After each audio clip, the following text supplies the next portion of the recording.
अग्रसर तो होना ही है, इसमें कोई दो राहें नहीं है। और अगर आप जो अल्टीमेट गोल देख रहे हैं जो दुनिया भर का है और इवन भारत का है, जहाँ पे आप कार्बन न्यूट्रलिटी की बात कर रहे हैं, आप सस्टेनेबिलिटी की बात कर रहे हैं, आपको इस दृष्टिकोण से देखना है कि सरकार क्या कर रही है। और हम तमाम मल्टीलैटरल डायलॉग्स में इन्वॉल्व हैं। जैसे कि आपको पता होगा कि ऑटो इंडस्ट्री जो ग्लोबल प्लेटफॉर्म है, जिसे हम WP29 कहते हैं, जहाँ पर ग्लोबली हम स्टैंडर्ड सेट करते हैं इंडस्ट्री का। जैसे BS6 जो है ये यूरो 6 था है, मतलब उसका इंडियन वर्जन BS6 है। और जहाँ तक आप ग्रीन हाइड्रोजन की बात कर रहे हैं, ये एक बहुत अहम कदम है जहाँ तक हम कार्बन न्यूट्रलिटी की बात कर रहे हैं। तो ऐसा है कि जो इंडस्ट्री ऑपरेट करती है एक दायरे में, और वो मापदंड, वो दायरा सरकार सेट करती है। तो हमारे लिए ये एक दायरा सेट करा गया है कि हम कार्बन न्यूट्रलिटी की ओर अग्रसर हों। और जो ये पॉलिसीज़ आ रही हैं, या जैसे पहले आपने कहा, जैसे इलेक्ट्रिक मोबिलिटी को देखिए, तो इलेक्ट्रिक मोबिलिटी की तरफ हम ऐसे ही नहीं अग्रसर हो गए, गवर्नमेंट ने फैसिलिटेट किया है ना। जो हमारी फेम 2 स्कीम आई, PLI में हमारे को इंसेंटिव दिया गया है ना। तो गवर्नमेंट एक तरीके से मैं बोलता हूँ, या तो इंडस्ट्री को प्रोत्साहित भी करती है और एक तरीके से कई बार अनुशासित भी करती है। और जो दायरा होता है, हर इंडस्ट्री को इस दायरे के अंदर खेलना पड़ता है। और हमने एटलीस्ट BS6 ट्रांजिशन में ये साबित किया कि हम सक्षम हैं, हम कर सकते हैं। तो जाहिर है कि आने वाले कल में भी हम सक्षम होंगे और सफल होंगे। और आपको जान के बहुत खुशी होगी कि इंडिया कैलेंडर ईयर 22 में अगर देखें तो हम पैसेंजर व्हीकल की दृष्टिकोण से वर्ल्ड नंबर 3 हैं एज एन इंडस्ट्री। तो जब इंडस्ट्री एक तरीके से वर्ल्ड स्केल या वर्ल्ड क्लास होती है, तो फिर आपको वो रैंक बनाए रखनी पड़ती है, तो आपको फिर वो मेहनत तो करनी पड़ती है। सर, आपने बात की एक्सपोर्ट की कि जो सिनारियो है प्रेजेंट में, उसको देखते हुए हम लोग बड़े एक्सपोर्टर बन सकते हैं। हम हैं ऑटो कंपोनेंट इंडस्ट्री, अच्छा खासा अपना प्रोडक्शन का करीब 30% हम एक्सपोर्ट करते हैं। सर, अभी भी लेकिन 15 से 16 अरब डॉलर का इंपोर्ट करते हैं हम चाइना से जी। तो वो कब तक हम कम कर पाएंगे? देखिए, ऐसा है कि इसे दो तरीके से देखा जा सकता है। पहली बात तो मैं ये बता दूं कि पिछले साल अगर मुझे आंकड़े याद हैं तो हमारा एक्सपोर्ट 19 बिलियन डॉलर के करीब था और इंपोर्ट था 18.3 बिलियन डॉलर का। तो 700 मिलियन डॉलर का एक्सपोर्ट सरप्लस था। और एक दूसरे तरीके से देखा जाए तो ऑटो वैल्यू चेन जो है वो एक ग्लोबल वैल्यू चेन है।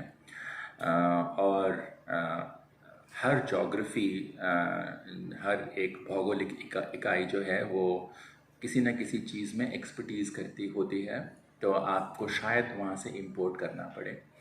तो आपका लक्ष्य ये होना चाहिए कि अगर हम कहीं से इंपोर्ट भी कर रहे हैं, हम उस पर कितना वैल्यू एडिशन कर रहे हैं और उसके बाद अगर हम उसे एक्सपोर्ट कर पाते हैं या नहीं। तो जो तवज्जो हमें देना चाहिए वो इस बात पे देना चाहिए कि हम डोमेस्टिक मार्केट में या जो हमारी भारत की जो इंडस्ट्री है, हम उस पर कितना वैल्यू एडिशन कर रहे हैं।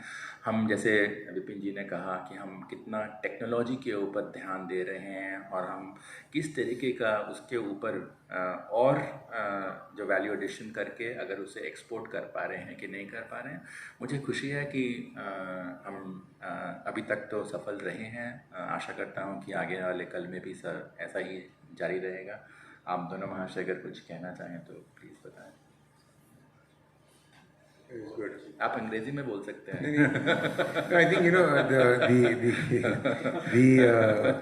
I think the import of electronics is still a challenge and will continue to be, because as vehicles transform and as the disruption kicks in, more electronics will be absorbed in vehicles, and therefore I mentioned earlier our collaboration with ACMA, SIAM, with Government of India as well as OEMs to localize electronics is going to be a key factor for growth of the auto component industry in India and the success of the auto component industry, because again, localization of electronics has to happen.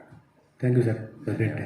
तो सिर्फ if I might add, विनी, वही है कि जो PLI schemes हैं वो सारी future technology को ही इंसेंटिवाइज करती हैं और फिर उसी की वजह से फिर इन्वेस्टमेंट होगी, स्केल बढ़ेगा, दाम कंपेटिटिव होंगे. तो ये फ्यूचर जो टेक्नोलॉजी के ऊपर इंसेंटिवाइजेशन बहुत ज़रूरी था और ये आएगा और यही फिर आयात रोकने में कम मदद करेगा. Yeah, hi, Aditi here from Reuters. I have a question on the international interest that you've seen. How does that compare with earlier years, one? And second, given what's happened in the last 3 years with COVID and the shift to technologies like electrification, what's the kind of interest that the global industry has in sourcing from India or in partnerships with India?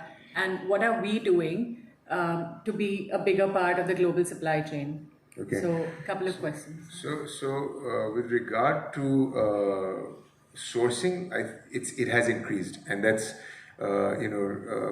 sort of evident by the export that we're seeing. Our export grew 43% last year to $19 billion, and that just shows that there is a lot of interest. When you look at China +1 and Europe +1, we're actually seeing that happen. Whilst I'm not suggesting that supply chain is going to shut down in China tomorrow and move to India, however, a lot of increased capacity or excess capacity is moving to India from China as well as from Europe. So that's, to answer your first question, there is an increase.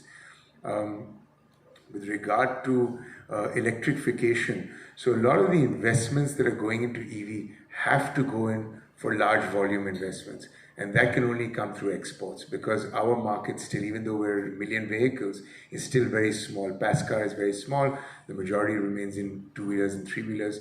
And when you look at the investments that component makers are making, it's more for investment for large volumes, which includes exports. So there is a lot of focus in terms of sourcing of all kinds of components, not just for the ICE, but even for electrification from India. There is a lot of opportunity for technology partnerships. And we have at ACMA been to different countries over this last year, over 2022, whether it be Japan or the UK, US, we've Germany. We've had a lot of meetings with a lot of different companies in a lot of different countries to attract partnerships, not just for tier 1 but for tier 2 as well. And therefore we see with the increase in partnerships and the increase in technology coming to the country, we'll see more sourcing opportunities for the component space. Vipin, would you like to add?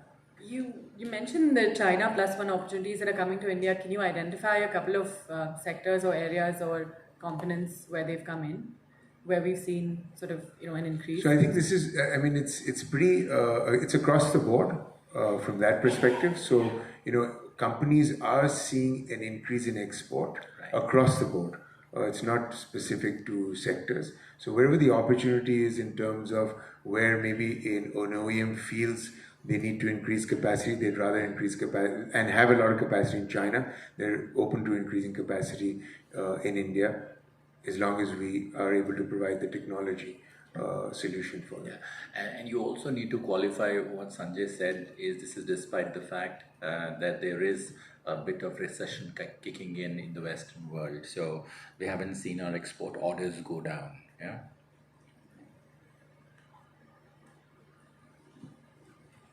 Yes, please go ahead. Yeah. If you could use the mic, yes. Sir, yes. ये EV launch करने के साथ ही कई जगह में आग लग गई। इसमें आप टेक्निकली फॉल्ट देते हैं या फिर इसका टेस्टिंग जो क्वालिटी है वो हमारे यहाँ नहीं हो पा रहा है? This is a thermal management issue, and I think it's I don't know. Now addressed as a standard by the government. And I think if you look at ICE engine, वहाँ भी काफ़ी आग लगे हैं. ये नहीं कि सिर्फ EV में आग लगते हैं. ये बहुत हाईलाइट हुआ है मीडिया से कि EV में आग लगे हैं. लेकिन ये thermal management है. Battery systems are new, and we will overcome these challenges in a very short period of time. Yeah. बिल्कुल नहीं, बैटरी मैनेजमेंट सिस्टम ज़्यादा सोफिस्टिकेटेड होता जाएगा और जैसे स्टैंडर्ड्स लगती जाएंगी, टेस्टिंग इम्प्रूव होती जाएगी, ये सब these are all solvable issues. Yeah, धन्यवाद. Yes, go ahead.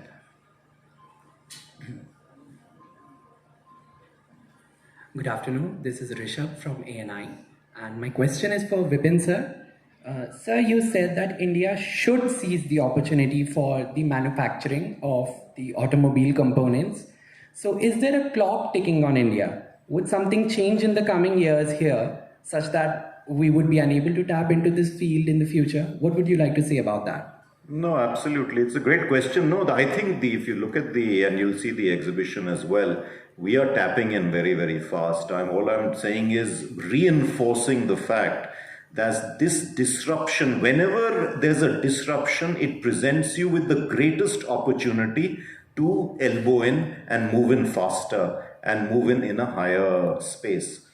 I think this is one opportunity where we should gain in share, and I think you will find it. I also wanted, on point 7, is to attract young people such as yourselves into the industry, because now it is really, really technological. It's really technology for automobiles, and it's something which will attract young people, and we must reach out to people such as yourselves, and that brain power is going to be our strength going forward. So the opportunity is unlimited and we must take that. Thank you.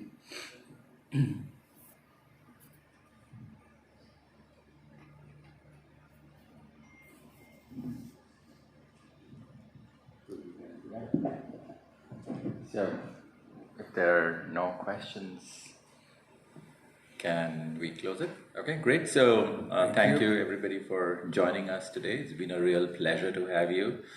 And I now look forward to welcoming you at the Auto Expo. Just maybe sort of you could make a note of it. The Auto Expo components is from the 12th until the 15th of January at Pragati Maidan. The vehicle show is from 11th until the 18th at Greater Noida Expo Center. And the vehicle show gets inaugurated on the 12th at 11 a.m. The component show gets inaugurated on the 12th at 3 p.m. You will definitely shortly have the invites for both the inaugurals, and do please sort of visit us at both the shows. And of course, yes, there's no free lunch.